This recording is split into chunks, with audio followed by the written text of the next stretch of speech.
যারা যারা ক্লাস করছো আমি সবার কাছ থেকে আশা করব তোমরা উত্তরগুলো করবে আর কি, ঠিক আছে? আমি সবার কাছ থেকে হচ্ছে আশা করবো যারা যারা ক্লাস করছো। আমি দেখতে পাচ্ছি শুধু মধুমিতা মাইতি সে উত্তর করছে, বাকি যারা হচ্ছে উত্তর করছে না। কি ব্যাপার বলো দেখি, তোমরা কি ক্লাস করছো না নাকি? কি গো? আচ্ছা, তিথি উত্তর করলো। জ্যোৎস্না, হ্যাঁ জ্যোৎস্নাটা তুমি ভালো পড়াশোনা করতে, কি ব্যাপার রেসপন্স নেই কেন তোমার?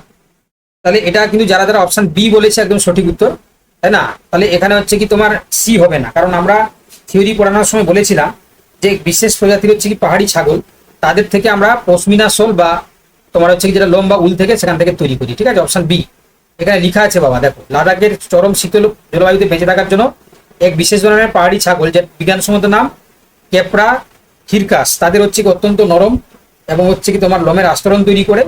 আর যারা হচ্ছে কাশ্মীরি দক্ষ যারা হচ্ছে কারিগর, তারা কি করে সেখান থেকে কেটে তারা তৈরি করে, ঠিক আছে? চলো এবারে তিব্বতী হরিণের লোম থেকে যে শাহতুল শোল তৈরি করা হতো, এখানে আন্তর্জাতিকভাবে সেগুলো নিষিদ্ধ করে দেওয়া হয়েছে, কারণ এই তিব্বতী হরিণ এখন এক্সটিন্ট, ঠিক আছে? তো এই জন্য হচ্ছে কি এটা মানে এটা নিষিদ্ধ করে দেওয়া হয়েছে। চলো কোশ্চেন নাম্বার 2। পন্ডিত জওহরলাল নেহরু ভারতের বৈচিত্র্যকে ব্যাখ্যা করতে বৈচিত্র্যের মধ্যে ঐক্য শব্দবন্ধটি তার কোন গ্রন্থে উল্লেখ করেছেন? ঠিক আছে, চেষ্টা করো সবাই বলার জন্য। এটা উত্তর হবে option C, the discovery of India, ঠিক আছে? এটা লিখেছিলেন 1944 সালে এপ্রিল থেকে সেপ্টেম্বর মাসের মধ্যে আহমেদাবাদ নগর দুর্গ জেলখানায় বন্দী থাকা অবস্থায় তিনি লিখেছিলেন, ঠিক আছে? চলো কোশ্চেন নাম্বার 3। কেরালায় উপকূলবর্তী অঞ্চলের মাছ ধরার জন্য ব্যবহৃত চীনা ভালা আসলে কি? ঠিক আছে, এটা আমরা আগের দিন ক্লাসে বলেছিলাম, এটা চীনাদের ব্যবহৃত মাছ ধরার জালের মতন এক বিশেষ জাল, ঠিক আছে? এটা অপশন বি, অপশন হচ্ছে কি তোমার C is the right answer, একদম সঠিক উত্তর বলেছে মধুমিতা বলেছে। চলো কোশ্চেন নাম্বার 4। ভারতের পঞ্চায়েতি রাজ ব্যবস্থায় ত্রিস্তর কাঠামোর সুপারিশ প্রথম কোন কমিটি করেছিল? খুব গুরুত্বপূর্ণ কোশ্চেন, তাই না? খুব গুরুত্বপূর্ণ কোশ্চেনগুলো তোমরা আশা করি যারা পড়াশোনার সঙ্গে থাকো তোমরা আশা করি বুঝতে পারছো যে কতটা গুরুত্বপূর্ণ। এটা বলবন্ত রায় মেহতা কমিটি, ঠিক আছে? Option B is the right answer, Balwant Rai Mehta committee, যেটা কিনা 1957 সালে গঠিত হয়েছিল। দেখো নেক্সট, এবার আমরা চলে যাব কোশ্চেন নাম্বার 5। ভারতের সংবিধানের কোন সংশোধনীর মাধ্যমে গ্রামীণ পঞ্চায়েত ব্যবস্থাকে এবং কোন সংশোধনীর মাধ্যমে পৌর প্রশাসনকে সাংবিধানিক মর্যাদা দেওয়া হয়? এটা খুব গুরুত্বপূর্ণ কোশ্চেন, তাই না? এটা খুব গুরুত্বপূর্ণ কোশ্চেন। তাহলে যারা যারা তোমরা অপশন বি বলেছো না, 73তম এবং 74তম, 73তমতে আমরা পঞ্চায়েতি ব্যবস্থাটাকে আমরা ইনক্লুড করি, আর 74তমটাকে আমরা পৌর প্রশাসনটাকে ইনক্লুড করি। একদম খুব ভালো লাগছে তোমরা উত্তর করতে পারছো, এটা খুব গুরুত্বপূর্ণ, ঠিক আছে? এর সাথে আনুষঙ্গিক যে এক্সট্রা ইনফরমেশন গুলো দেওয়া হয়েছে এগুলো তোমরা একটু পড়ে নেবে, কেমন? এগুলো পড়ে নেবে, দেখবে এখান থেকে কোশ্চেন আসবে, ঠিক আছে? চলো কোশ্চেন নাম্বার 6। গ্রাম পঞ্চায়েত স্তরে সরকারিভাবে নিযুক্ত প্রশাসনিক আধিকারিক যিনি গ্রাম সভার হিসাব ও কার্যনির্বাহী নথি রাখেন তাকে আমরা কি বলি? ঠিক আছে, তাকে আমরা কি বলি? তাহলে যেহেতু হচ্ছে গ্রাম পঞ্চায়েত স্তর বলেছে, তাহলে সেখানে হচ্ছে গ্রাম পঞ্চায়েত স্তরে হচ্ছে কি তোমার পঞ্চায়েত সেক্রেটারি বা সচিব, তাই না? পঞ্চায়েত সেক্রেটারি হবে, তাই না? পঞ্চায়েত সেক্রেটারি। পঞ্চায়েত প্রধান কি গ্রাম, দেখো 3টি স্তর রয়েছে, গ্রাম পঞ্চায়েত, পঞ্চায়েত সমিতি এবং জেলা পরিষদ। তাহলে আমাদের কোশ্চেন দিয়েছে যে গ্রাম পঞ্চায়েত স্তরে সরকারিভাবে নিযুক্ত প্রশাসনিক আধিকারিক যিনি গ্রাম সভার হিসাব বা কার্যকরী জিনিসগুলো রাখেন। দেখো এখানে বলা আছে যে পঞ্চায়েত প্রধান হলেন জনগণের ভোটে নির্বাচিত রাজনৈতিক প্রধান, কিন্তু পঞ্চায়েত সেক্রেটারি বা সচিব হলেন সরকার দ্বারা নিযুক্ত একজন স্থায়ী আমলা। তিনি গ্রাম সভা বা গ্রাম পঞ্চায়েতের সভার ডাক দেন এবং পূর্ব সভার রেজুলেশন বা আর্থিক অডিটরি হিসাব তিনি রাখেন। তো তাকে আমরা কি বলি? সচিব বলি। এই নিয়ে একটা মুভি বেরিয়েছিল, তোমরা দেখেছো নিশ্চয়ই। সচিব বলেছিল না, মনে আছে তোমাদের? আরে সে মুভিটার নাম কি গো? একটা সিরিজ বেরিয়েছিল, নামটা ভুলে যাচ্ছি গো। পঞ্চায়েত, পঞ্চায়েত, তাই না? পঞ্চায়েত, এটা মুভিটা বেরিয়েছিল, কেউ দেখিয়েছো তোমরা? কেউ দেখেছো তোমরা? পঞ্চায়েতের সিরিজ বেরিয়েছে, পঞ্চায়েত 1, পঞ্চায়েত 2, তাই না? 3, এখন মনে হয় 4ও বেরিয়ে গেছে। আমি যার কথা বলছি তোমরা কি বুঝতে পারছো? একটু জানাও তো আমাকে।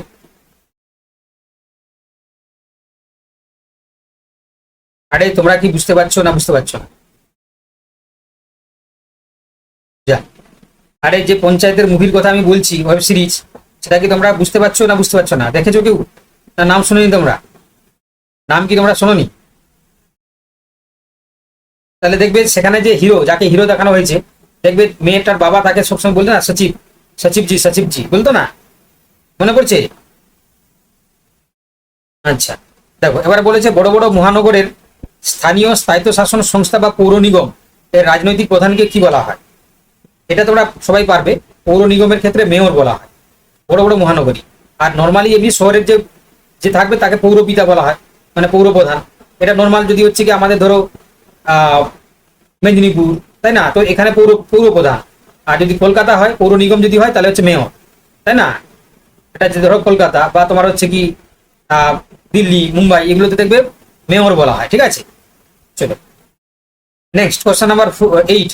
ভারতের গ্রামীণ অঞ্চলে ক্ষুদ্র চাষী এবং ক্ষেত মজুরদের ঋণের জালে জড়িয়ে পড়ার প্রধান কারণ কি, কোনটি? বলো, সবাই বলো। এটা যারা অপশন বি বলবে একদম সঠিক উত্তর। অপ্রাতিষ্ঠানিক উৎস বা স্থানীয় মহাজনদের থেকে চড়া সুদে ঋণ গ্রহণ করা, যে দিতে পারে না, তাই না। ঋণের বোঝাটা হচ্ছে দিন প্রতিদিন হচ্ছে কি চড়া হতে থাকে, ফলে তাদেরকে ওই জমি টমি সব বন্ধক দিতে হয়। চলো কোশ্চেন নাম্বার হচ্ছে 9। Democracy is a government of the people by the people for the people, এই ঐতিহাসিক সংজ্ঞাটি আমেরিকার কোন রাষ্ট্রপতি প্রদান করেছেন, তাই না, বলো। তাহলে এটা হচ্ছে কি তোমরা যারা যারা আব্রাহাম লিঙ্কন বলবে তারা একদম সঠিক উত্তর। কি হলো, তোমরা আবার চুপ হয়ে গেলে? আরে উত্তরটা দাও তোমরা, কি ব্যাপার বলো দেখি, এগুলো কি তোমরা জানো না? Democracy is the government of the people by the people, এটা আগের ক্লাসে তো আমি বললাম, তাই না। চলো এবারে বলেছে ভারতীয় নাগরিকদের ভোটাধিকার অর্জনের বয়স 21 থেকে কমিয়ে 18 বছর করা হয়েছিল কততম সংবিধান সংশোধনীর মাধ্যমে? এটাও আমি বলেছি, তাই না, এটাও আমরা আগের ক্লাসে বলা হয়েছে। তাহলে 21 থেকে 18 বছর করা হয়েছে, এটা হচ্ছে তোমার 61তম সংশোধনীর মাধ্যমে, তাই না। Option C is the right answer. চলো এবার বলছে একটি অঙ্গরাজ্যের বিধানসভা নির্বাচনের পর রাজ্যের মুখ্যমন্ত্রীকে কে আনুষ্ঠানিকভাবে নিযুক্ত করে, তাই না। তাহলে এখানে মুখ্যমন্ত্রী বলেছে, তাহলে সংশ্লিষ্ট রাজ্যের যে রাজ্যপাল, তাই না, রাজ্যপালই শপথ বাক্য পাঠ করা। Option C is the right answer. চলো কোশ্চেন নাম্বার 12। ভারতের কোন রাজ্যের শাসনতান্ত্রিক বা সাংবিধানিক প্রধান কে হন? ভারতের কোন রাজ্যের শাসনতান্ত্রিক বা সাংবিধানিক প্রধান, এটা তো তোমরা বলতে পারবে, তাই না। তাকে আমরা কি বলি গো? রাজ্যপাল বলি, রাজ্যের রাজ্যপাল, তাই তো, রাজ্যপাল। চলো কোশ্চেন নাম্বার হচ্ছে কি 13। গণমাধ্যমের ক্ষেত্রে এজেন্ডা সেটিং বলতে সংবিধানে কি বোঝানো হয়েছে? আমি একটু আগেই তোমাদেরকে পড়ালাম থিওরিতে। তাহলে এজেন্ডা সেটিং মানে আমরা কি বললাম গো? আরে বলো তোমরা, কি হচ্ছে গো, বলো তোমরা। তাহলে এটা উত্তর হবে অপশন সি, তাই না। কোন দল কোন কোন সংবাদ বা ঘটনাকে বেশি গুরুত্ব দিয়ে জনমতকে প্রভাবিত করে করা বা মিডিয়ার দ্বারা ঠিক করা, তাই না, অপশন সি। চলো কোশ্চেন নাম্বার 14। গণতান্ত্রিক সমাজ ব্যবস্থায় গণমাধ্যম বা মিডিয়াকে শাসন ব্যবস্থায় চতুর্থ স্তম্ভ বলার মূল কারণ কি, তাই না, বলো উত্তর এটা বলো। আশা করি সবাই পারবে যারা যারা ক্লাস করছো। ইয়েস, অপশন বি একদম। এটি সরকারের অন্যান্য 3টি বিভাগের কাজের উপর নজরদারি চালায় এবং জনগণকে সচেতন রাখে, তাই না। চলো কোশ্চেন নাম্বার দেখো 15। বলছে সমাজ বিজ্ঞানের পরিভাষায় লিঙ্গ বা জৈবিক লিঙ্গ এর মধ্যে প্রধান পার্থক্য কি, তাই না, জেন্ডার এবং এটা এটা খুব গুরুত্বপূর্ণ প্রশ্ন, আমি দেখেছি এটা কিন্তু বহুবার পরীক্ষায় এসছে সিটেটে। লিঙ্গ এবং জৈবিক লিঙ্গের মধ্যে জেন্ডার এবং সেক্সের মধ্যে কি পার্থক্য? Distinguish between gender and sex, বলো। এই বলো তোমরা সবাই, নাহলে বোকা খাবে, আমি বোকা দেবো কিন্তু। ঠিক আছে, চুপচাপ শুরু হচ্ছে, শুনলে হবে, উত্তরটা তো বলতে হবে। তাহলে অপশন বি হবে, তাই না, বলতে হবে তো। দেখো জেন্ডার হলো সমাজ ভিত্তিক, সমাজ নির্মিত মানসিকতা এবং ভূমিকা, আর সেক্স হলো হচ্ছে কি জন্মগত জৈবিক তোমার হচ্ছে কি পার্থক্য। এবার বলছে কর্মক্ষেত্রে নারীদের যৌন হেনস্থা প্রতিরোধ করার জন্য সুপ্রিম কোর্ট কোন বিখ্যাত মামলার রায়ে বিশাখা নির্দেশিকা বা বিশাখা গাইডলাইন জারি করেছে? তাহলে এটাও তোমরা পারবে, এটা হচ্ছে কি একটু আগেই আমি পড়ালাম, এটা অপশন বি, বিশাখা এবং অন্যান্য বনাম হচ্ছে রাজস্থান রাজ্য সরকার। ঠিক আছে, অপশন বি। চলো কোশ্চেন নাম্বার 17। ভারতীয় সংবিধানের জনক খসড়া কমিটি সভাপতি বি.আর. আম্বেদকর কোন মৌলিক অধিকারটিকে সংবিধানের হৃদয় বা আত্মা বা heart and soul of the constitution বলে অভিহিত করেছে? এটা ভিভিআই বহু পরীক্ষায় দেয়, তাই না। এটা উত্তর হয়ে যাবে কি গো? এটা উত্তর হয়ে যাবে অপশন সি, সাংবিধানিক প্রতিদানের অধিকার, যেটা ধারা 32। ঠিক আছে, মনে রাখবে ধারা 32, এটা মনে রাখবে, বহু জায়গায় পরীক্ষায় দেয়। Question number 18। ভারতের মূল সংবিধানে মোট 7টি মৌলিক অধিকার রয়েছিল, পরবর্তীতে কততম সংশোধনীর মাধ্যমে সম্পত্তির অধিকারকে মৌলিক অধিকারের তালিকা থেকে বাদ দেওয়া হয়? তাহলে এটা উত্তর হয়ে যাবে কি অপশন বি, 44তম সংবিধান সংশোধনী, যেটা 1978। চলো 1976 সালের 42তম সংবিধান সংশোধনীর মাধ্যমে ভারতীয় সংবিধানের প্রস্তাবনার কোন গুরুত্বপূর্ণ শব্দগুলি যুক্ত করা হয়েছিল? তাহলে উত্তর হয়ে যাবে অপশন বি, তাই না, সমাজতান্ত্রিক, ধর্মনিরপেক্ষ এবং অখণ্ডতা। Option B is the right answer. আচ্ছা, ভারতের লোকসভা পরিচালনায় সর্বোচ্চ দায়িত্ব কার উপর ন্যস্ত থাকে? এবং তিনি কার দ্বারা নির্বাচিত হন? তাহলে এটা উত্তর কি হবে? অপশন বি, লোকসভার স্পিকার, যিনি লোকসভার সদস্যদের দ্বারা নিজেদের মধ্যে থেকে নির্বাচিত হন, তাই না? চলো কোশ্চেন নাম্বার 21 বলছে সংসদীয় স্থায়ী কক্ষ রাজ্যসভা এর সদস্যগণ সর্বোচ্চ কত বছরের মেয়াদের জন্য নির্বাচিত হন? খুব গুরুত্বপূর্ণ কোশ্চেন। রাজ্যসভা যেহেতু বলেছে, তাহলে রাজ্যসভা তোমরা জানো 6 বছর, তাই তো, 6 ইয়ার। চলো এবার বলছে কোন বিল অর্থ বিল কিনা সেই বিষয়ে, কোন বিল অর্থ বিল কিনা সেই বিষয়ে চূড়ান্ত সিদ্ধান্ত গ্রহণ করার সাংবিধানিক একগুচ্ছ অধিকার কার রয়েছে? তো এটা কার দ্বারা রয়েছে না তোমরা জানো? অপশন সি, লোকসভার স্পিকারের কাছে রয়েছে।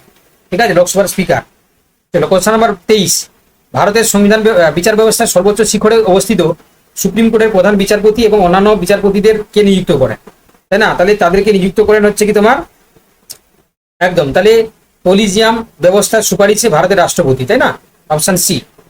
চলো কোশ্চেন নাম্বার হচ্ছে 24 ফৌজদারি অপরাধের ক্ষেত্রে আইনত প্রক্রিয়া শুরু করার জন্য পুলিশের কাছে যে এফআইআর দায়ের করা হয় তার নাম কি? তাই না? তাহলে যে এফআইআর দায়ের করা হয় ফৌজদারির জন্য তাকে আমরা ফার্স্ট ইনফরমেশন রিপোর্ট বলি, তাই না? Option B.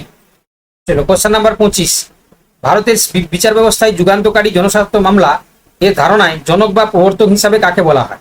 তাহলে এটা মনে রাখবে, অপশন বি, বিচারপতি PL ভগবতী। ঠিক আছে, চলো নেক্সট কোশ্চেন নাম্বার হচ্ছে কি আমরা 26-এর দিকে যাব।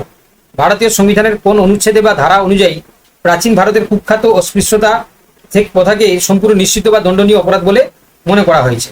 তাই না? তো এটা অস্পৃশ্যতা দূর করার জন্য আমরা ধারা 17 নিয়ে এসেছি, তাই না? ধারা 17। চলো কোশ্চেন নাম্বার হচ্ছে কি 27 দলিত ও আদিবাসীদের উপর হওয়া বৈষম্যমূলক সামাজিক অত্যাচার ও হিংসা রুখতে ভারতে তফসিল জাতি ও তফসিলি উপজাতি আইন কত সালে পাস হয়েছিল? তাই না? এটা উত্তর হয়ে যাবে অপশন বি, তাই না? 1989 সালে। চলো কোশ্চেন নাম্বার 28 NCERT সমাজ বিজ্ঞান পাঠ্যপুস্তক অনুযায়ী ভারতের কোন প্রান্তিক সম্প্রদায়কে বোঝাতে আদিবাসী শব্দটি ব্যবহার করা হয়? এর আক্ষরিক অর্থ কি? তাই না? এর আক্ষরিক অর্থ হচ্ছে তোমরা নিশ্চয়ই জানো যে মূল নিবাসী, অর্থ আদিমকাল থেকে যারা বনাঞ্চলের সাথে যুক্ত থেকে বাস করছে তাদেরকে আমরা আদিবাসী বলি। চলো কোশ্চেন নাম্বার 29 ভারতের মুসলিম সম্প্রদায়ের সামাজিক, অর্থনৈতিক এবং শিক্ষাগত অনগ্রসরতার প্রকৃত হার খতিয়ে দেখার জন্য 2005 সালে কেন্দ্রীয় সরকার কোন উচ্চ পর্যায়ের কমিটি গঠন করেছিল? তাহলে উত্তর হয়ে যাবে কি অপশন বি, সাচার কমিটি। ঠিক আছে, 2005 সালে গঠিত হয়েছিল। লাস্ট কোশ্চেন আজকে আমাদের ক্লাসে। তো বলেছে ভারতের সংবিধানের 21 নম্বর অনুচ্ছেদে বর্ণিত জীবনের অধিকার এই পরিধিকে বাড়িয়ে কোন মামলায় সুপ্রিম কোর্ট আশ্রয় বা বাসস্থানের অধিকার, জীবিকা নির্বাহের অধিকারকে জীবনের অধিকারে অন্তর্ভুক্ত বলে ঘোষণা করেছে? ঠিক আছে, তাহলে উত্তরে যাবে কি অপশন এ, তাই না? অলগা তেলিস বনাম বোম্বে মিউনিসিপ্যালিটি কর্পোরেশনের মামলা 1985। ঠিক আছে, প্রত্যেকটা কোশ্চেনের হচ্ছে কি তোমার উত্তর কিন্তু লেখা আছে, তাই না? এটা তোমরা বিখ্যাত একটা মানে এই যে জিনিসটা তোমরা নিশ্চয়ই জানো, এটা একটা কেস ঘটেছিল এবং তোমরা জানো এটা নিয়ে একটা মুভিও হয়েছে, তাই না? মুভিও হয়েছে। তো মুম্বাইয়ের ফুটপাথ এবং এই যে বস্তিবাসীদের জোরপূর্বক উচ্ছেদের অলগা তেলিস মামলাটি দায়ের করা হয়েছিল। সুপ্রিম কোর্ট ঐতিহাসিক রায়ে জানায় কোনো মানুষকে তার জীবিকা বা বাসস্থান থেকে আইনি পুনর্বাসন ছাড়া উচ্ছেদ করার অর্থ হলো তাকে জীবনের অধিকার থেকে বঞ্চিত করা, কারণ জীবিকা ছাড়া কোনো মানুষ বাঁচতে পারে, তাই না? তো এটা মনে রাখি। আই হোপ আমরা আজকের যে কোশ্চেনগুলো আলোচনা করলাম এগুলো পরীক্ষার জন্য খুব ইম্পর্টেন্ট। ঠিক আছে, বিশেষ করে আজকে যে সামাজিক রাজনৈতিক ইতিহাস থেকে আমি জিনিসটা দেখেছিলাম। আমরা পরবর্তীকালে বাকি সিলেবাসগুলো নিয়ে আলোচনা করব। আজকে ক্লাস আপাতত অতটুকু। তোমাদেরকে মক টেস্ট দেওয়া হবে, মক টেস্ট তোমরা সবাই সাবমিট করো। ঠিক আছে।